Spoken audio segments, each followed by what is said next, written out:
So we are going to initiate this just about. Hey, Nubler, how you doing?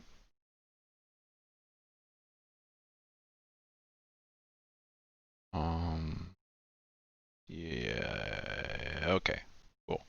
So, as you can see from the node board, there's not really many keys you need to use for this. Only about, say, 3 or 4 of them on the keyboard, or 5 of them really do anything. For the most part, it's all mouse. So, you're doing this through DOSBox, and you don't have the King's Quest Collection DVD that has a wonderful little launcher that I'll just bring up on the screen that looks like this.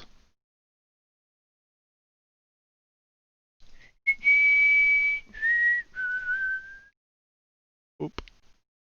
That has this. This is very nice. Helps with King's Quest Collection runs, obviously. But you can just like hit this, launch this, and it pretty much runs a batch file. If you don't have that, then you have to go through DOSBox. And the reason why that is pertinent, because, well, to launch King's Quest VII, you can't just run Sierra. It'll tell you this. It'll say, cannot find 999.pal resource. If this is a CD-ROM game, please make sure the CD-ROM is loaded.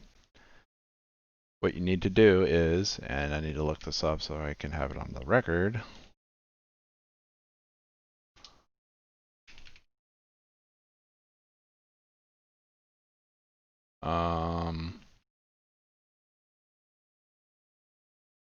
Okay, I don't know how to figure this out, but whatever.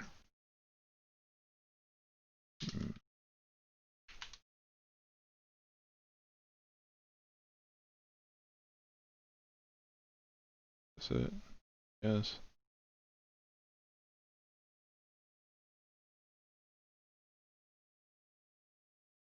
Okay, look this up. Look this up for yourself. I can't find it. Maybe later. You have to type Sierra -O. And for some reason, I think that I'm not 100% sure what it does, why, who, where, and which, but it circumvents you needing to have a physical CD in your non-existent disk drive that most modern computers don't have. So, that's that done. Most people have the King's Quest collection because most people buy this collection of games from some sort of distributor, digital distribution platform, whatever works for you. So start a new game.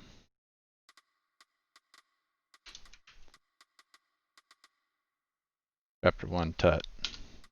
How's it going? I'm chilling and just did a Mask of Eternity practice for ESA Summer 2020, and now I'm recording a King's Quest VII tutorial, video tutorial. So, start a run. Always start in Chapter 1. Since this is for any percent, there are actually individual levels on the speedrun.com board. If you want to do those, you can start from any chapter. However, what is important and something I need to make clear, you are only allowed to start a new game from that chapter, not go from a previous chapter. The game has something that we like to call the glitched mode. And what the glitched mode is, and I could probably show it here, is when you go to a later chapter and then quit.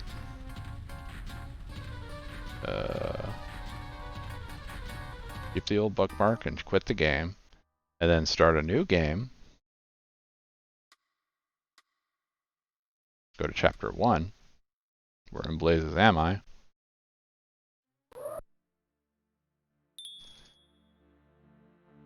And what will happen is the puzzles will be scrambled. Normally, this is supposed to be in a different orientation. As stated in the rules on the speedrun.com page, glitch mode runs are not accepted. Every run must be started fresh from a new save file at Chapter 1. Individual levels, doesn't matter. You start from that chapter and you run through. Individual levels have different sets of items for each chapter. Or each chapter, when you start from it, has different sets of items, whether they have acquired them or not. So the game forces you to backtrack and get stuff. A normal 80% run will start from Chapter 1 and end at Chapter 6. And since I'll be verifying the runs, I'll know if you've done a glitched mode run. Now, does glitch mode matter?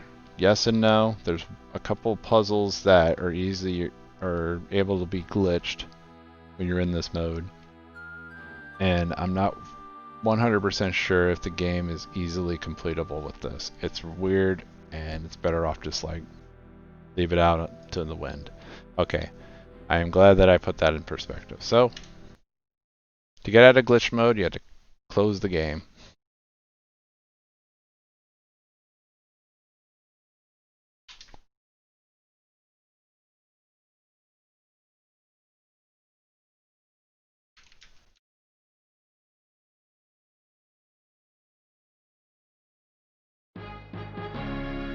Yep. Also, chalk that up to bad programming. You're going to see that a lot in this game.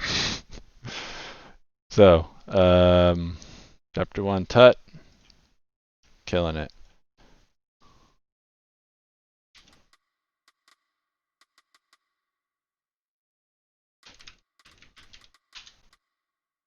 You're going to start from Chapter 1. Let's go. Where in blazes am I? First thing to note. Throughout this whole run, you're going to see me holding plus. And if I had my other camera, I would show you how I orient this. It is not comfortable in the least.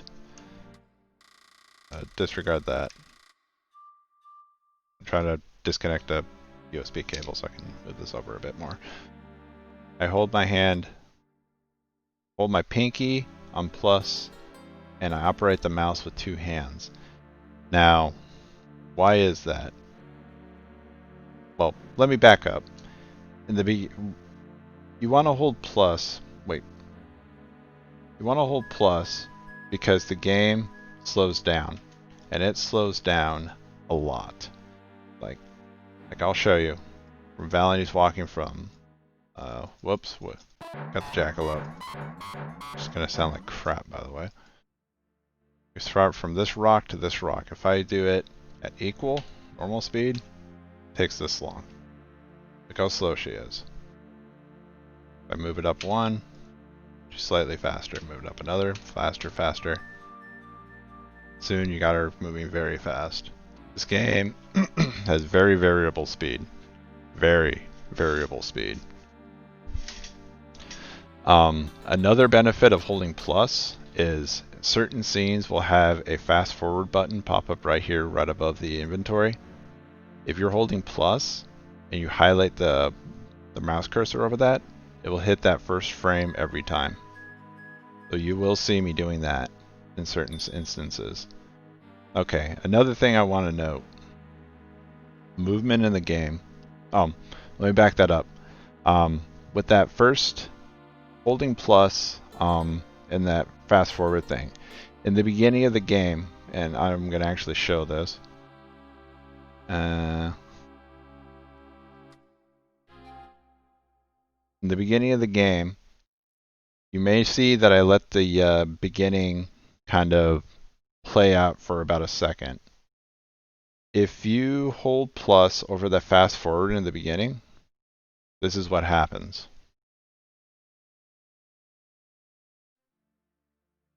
Valentini's literally disappears. The game does not load the whirlwind.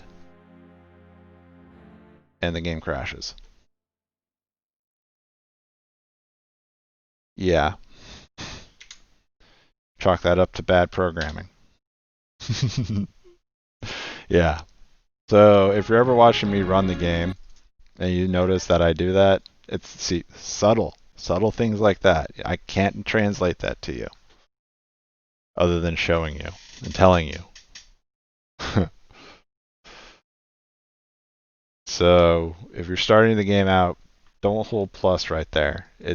You'll just keep soft locking the game and it'll keep crashing. Also for the chapter selection as well, you can just hit 1, 2, 3, 4, 5, or 6 on the number row. So let it play out for a second and go over there. Yeah. Another thing to note. So this is like really preliminary stuff before I actually start moving on with the tutorial. Movement. I say this game requires a lot of mashing. Now what do I mean by that?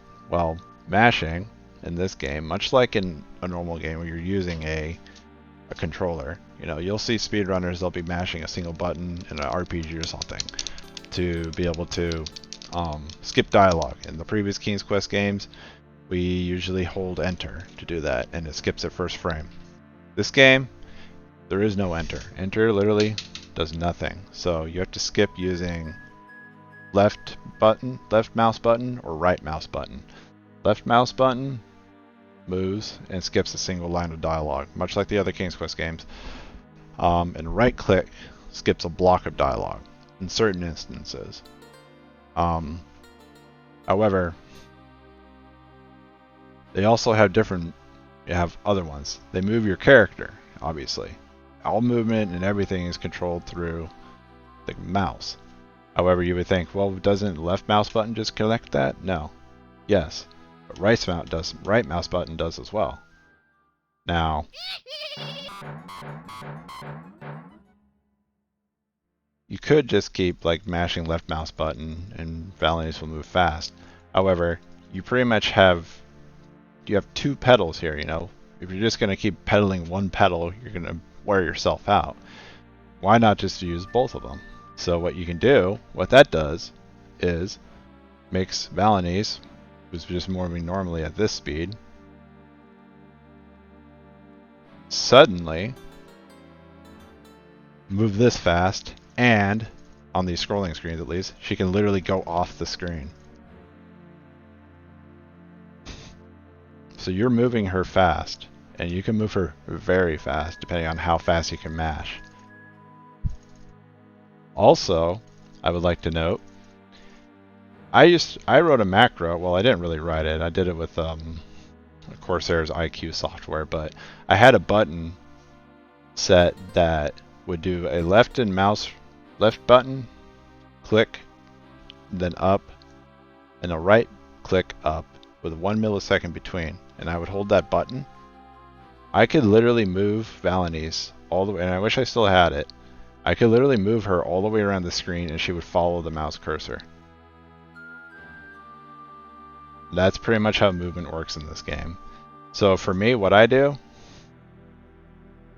is I just hold pinky or hold plus with my left pinky and have my hands like this. So imagine plus is right here, and I just mash with my 2 middle fingers. I would use my 2 pinky pointers, but my middle fingers are stronger.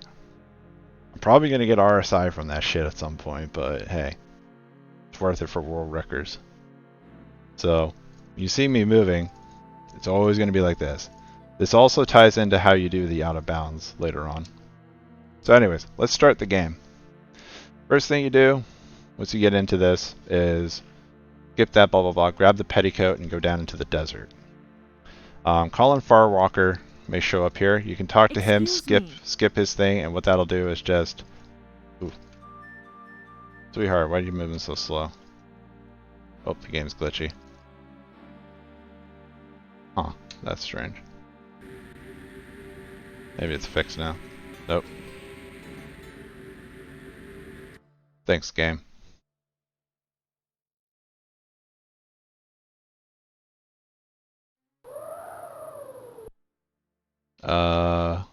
My plus button stopped working. Nice. That's weird. Well, it ain't broken. It's just broken in the game. Hot damn. Chalk that up to bad programming.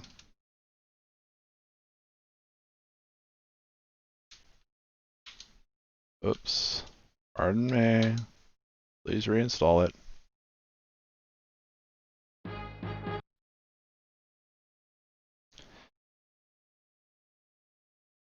Kind of. The whole reason, the whole plus, aside from skipping cutscenes and keeping her moving, is that certain scenes, after certain actions, after certain cutscenes, after certain things like that, the game will slow or revert back to normal speed. So whenever you hit equals, and that's the normal speed, that's what it'll be. I have never pinned down exactly where those spots are. Jam, I believe, has, and he just remembers them. Me, I can't be fucked to do that. I'd rather just keep the game moving as fast as possible, whether or not I have to hold it, my keyboard and mouse in a really awkward position. So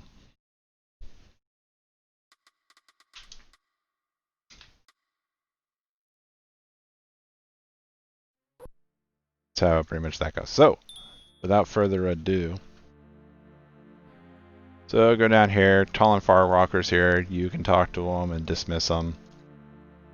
That'll save a little bit of frames going down. Since that just kind of like messed stuff up right there, I'm not going to bother. Right here, you get to this whirlwind. Wait as close right here. If you get too close to it, she'll do like this motion. What you want to do is wait for it to go away and then grab the horn. Okay, right here, you can get a skip if Colin Farwalker's here and if he's gone. That was the skip right there. Basically, if he's on the screen, he'll start slowly moving to the left and he'll go off the screen. If you go north fast enough and you outrun him, you'll skip the second desert screen that's there. There is actually two of them, but we only saw one. That took me quite a while to figure out. So the next thing to do is to go over here, grab the salt. Go over here, touch the hand. You can touch the hand on both sides. You can touch literally that one, and that one will do the same thing. That'll turn that down. Go over here, activate the head, turn into the sun head. Go over to the puzzle. The puzzle will pop up right around down there. You put them all in a line, second from the right. And afterwards, go over here, grab the stick, and go north. Walk over here, get close. Position your cursor right here. It's close enough to the cactus so you can get the prickly pear. Reason being for that is it's just more convenient than picking up the items.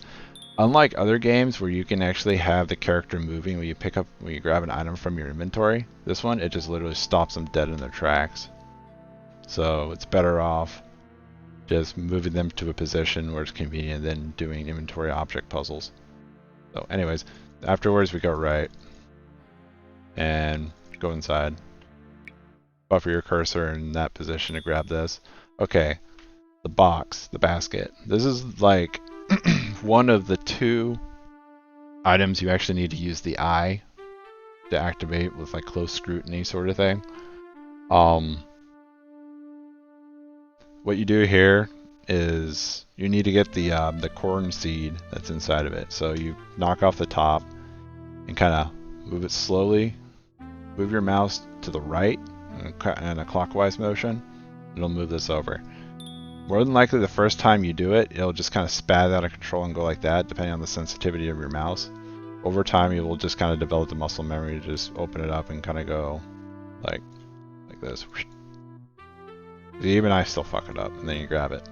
One trick I used to do was I use a Logitech G520 mouse, and I have sensitivity controls, multiple profiles through their software. I would just turn it down to a very low one, like this, and just kind of like go like this, or even lower than that, like 400 DPI, and just do that. Anyways, so this you just kind of need to activate, or grab all these, try to grab all the paws, and they keep breaking, and Valenice looks really sourpussed. This is one of the spots where I mash like crazy because there's a voice line after the third one. Okay, one thing I want to point out here.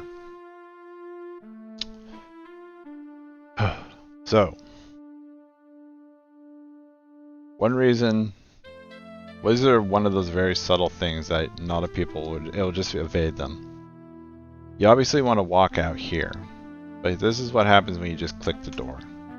See, she's walking very slowly, and you get the crown. You can't do anything.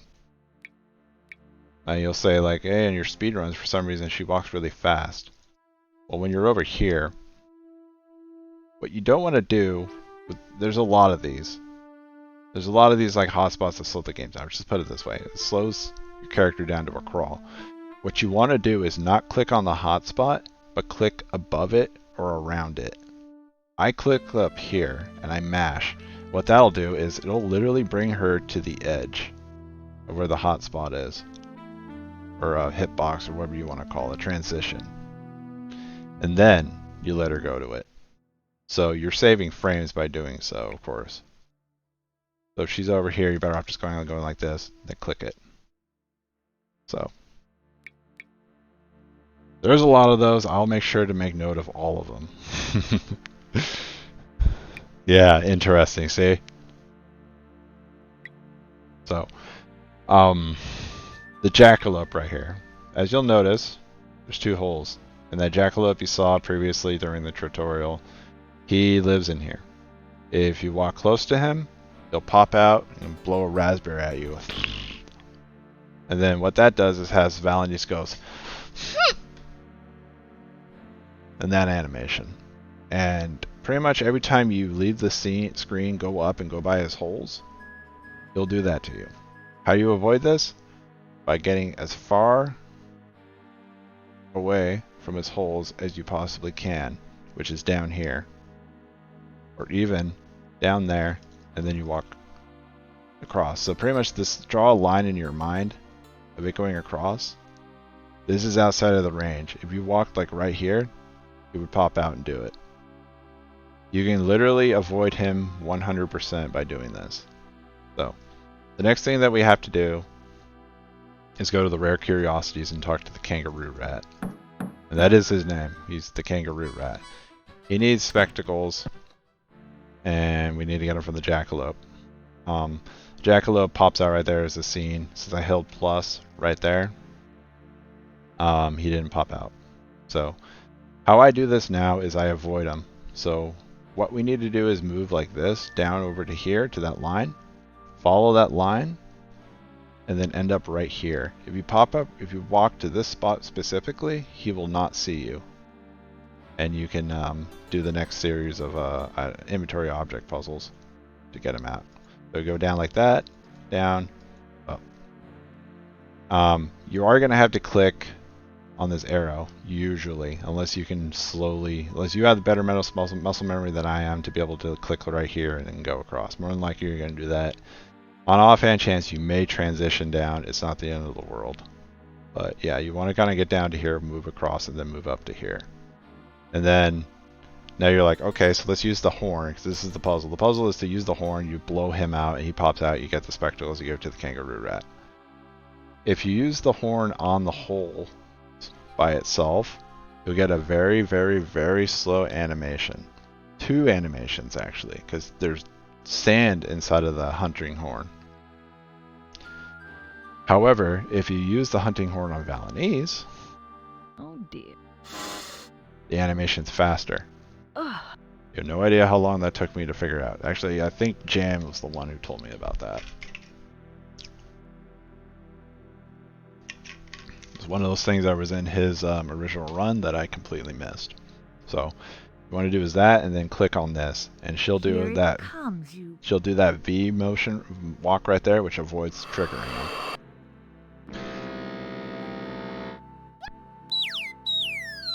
So normally, if you were to do it, click that on that, the first animation would be at that frame rate. So, after you're done with that, you would think, oh, well, I get the tough to fur later. Let me just get the spectacles. The problem is the spectacles are right in the range of him to pop out and give you a raspberry. So, what I do instead is grab this first. Then after that, you're away from the trigger for that. Go over there, grab that. Then you go right and over to the rare curiosities. Give him his glasses. Then you give him the seed. Because you need an ivory bead. Or, a turquoise bead. You need a turquoise bead. So a seed for a bead. Everything you traded with him rhymes. What we used to think was there's a puzzle over this way. And what it is that you take the seed, you plant it in the ground where the water's dripping. It grows a corn plant, which then pops out a gourd. And you would take the gourd, open it up, and grab a seed from it. Then you would trade that seed for the bead. But Quan went through a couple of walkthroughs and old Let's Plays and found, oh wait, you can just do that. Holding plus will speed up those little cutscenes as well. No. Well, if you have the game running at max speed already, then I think yes. I think yes. Like I said, I've only run through this game solely with holding plus.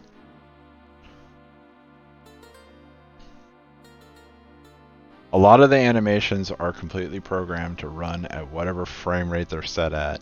A lot of trouble with this game comes from the fact that they had multiple animation studios. They had a budget and they went over it way too fast, and they had to cut costs by outsourcing the animation studios. And so as you progress through the game, you start to see it degrade, and you start seeing a lot of animations happening at lower frame rates.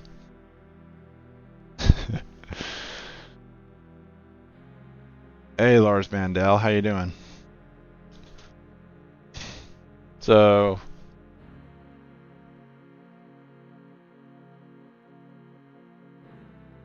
max cycles is a huge factor of this. I could show you what it's like running this at 10,000 cycles. Quest VII is the best King's Quest. If you enjoy King's Quest VII, then all power to you. I love King's Quest VII. It's great. Max cycles is a big factor of it. If you're not running this game at max cycles, the game will just be really slow. And as well, the normal movement of being able to go like this and mash will not happen. Because what ends up happening is the cursor starts turning into an X. And once it's at an X, you can't do anything and it pauses. Because your processor has to keep up. It's a pretty demanding game as well. So anyways, what you can get from here is, although I've kind of waited and I'm more than likely not going to get it, once the Rare Curiosities guy, or you're done with doing that in the animation, and you're doing that, I usually position my cursor right here, and I start mashing like crazy. And what that'll do is, and hear me out on this, I have a theory that certain animations are tied to other animations. So, what do I mean by that? If you have something else happening in the background, like later on you'll see in Chapter 2 in the blacksmith area, we do a thing called fast spoon, and it works as like I'm explaining. There's an animation of a fire in the back, and it just keeps going like this. And eventually what you have to do is take this thing with a spoon in it that's hot and put it in water. If you catch it on the certain frame that the fire is going, that animation will actually speed up and be really fast. Like, you can catch it at the right frame, the whole animation will just go incredibly fast. She'll literally go, pull out the thing and say yes. Otherwise it's like,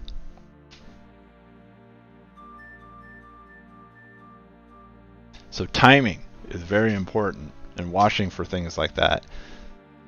Well, how does this work with Valenice right here? Because if you catch the animation of him closing his door at the right time and you get down here just at the right time, her transition right here will go super fast. So I'm still trying to pin those down. Anyways, we go here into this like shrine or temple or whatever it is. And you do this inventory object puzzle to get past the scorpion by taking the petticoat, put it on the stick to create a flag, and it pins its stinger to that, and we go over here and do this puzzle. So go over there, put the cursor right there to that, you have to activate that. I usually put my cursor right here because the first thing that you want to use is the red bead, or jewel. Put that on the little circle, put that one up there, put this down to blue because you want to create green since we need an ivory or a turquoise thing. And right here is another one of those slow walk transitions. So if you click on this, you'll slowly walk from here over. So what I do instead is put it over like this, get to the end, click on the transition, and there you go. One thing I also want to notice how, and I'll do it once I get over here, we started right here. Notice how everything I've been doing has progressed in a clockwise fashion. That's important because you don't want to divert from that, otherwise what you're going to end up doing is backtracking. You don't want to backtrack. The whole thing is supposed to happen in a circle. It's kind of how this whole area is designed. Aside from the desert's endless. So we're doing everything like this, and we're going to end over. We do the second to last thing, which is going down the well. Go down the well to this guy holding a dish. First thing you do when you look at this is you click on one of these two, and she'll say. Looks like some kind of offering bowl. And what you want to do is, if you were to just, what you want to grab is, of course, we already have an arrow that's like this. We need to add the end of it because there's like a crease on it. If you were to just grab it, it would be a dead end because the well will fill up with water. What you need to do is offer the bead. And you have to click on it again to get the arrow part. And normally what I do is I wait to combine those. You can do that whenever. And then after you're done with that, you go back up here. And then here's the final part. There's an arrow. Put the arrow in the arrow.